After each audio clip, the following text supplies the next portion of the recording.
అందరి ప్రేమ పవిత్ర హృదయం నుండే రాదు తల్లి. కపట హృదయాల నుంచి కూడా ప్రేమ వస్తుంది. వాస్తవానికి అది ప్రేమ కాదు, నటన.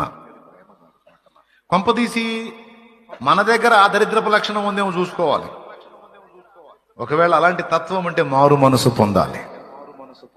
కపటపు నటనతో కూడిన ప్రేమని అవతలి వాళ్ళ పట్ల వ్యక్తం చేయటం అనేది మనలో ఒకవేళ ఉంటే దాన్ని దేవుడు మెచ్చడు, దేవునికి అసహ్యం. ఘోర పాపినైనా ప్రభువా తెలియక చేశానయ్యా, నన్ను క్షమించు, దిద్దుకుంటాను ప్రభు అంటే సరే పో అని వదిలేస్తాడు. కానీ షో చేస్తే మాత్రం పిచ్చ కోపం ఆయనకి.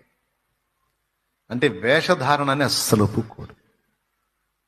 హిపోక్రసీ అనేది దేవునికి చాలా అసహ్యం కలిగించే పాపం. ఓకేనా? మోసం చేయొద్దు, వేషధారిలాగా మనం ఉండొద్దు. ఒకవేళ అలాంటిది ఏదైనా ఉంటే దిద్దుకుందాం, సరి చేసుకుందాం. లేకపోతే ఏం జరిగిందో తెలుసా? చివరికి మనం అదే గతి పట్టాల్సి వచ్చింది.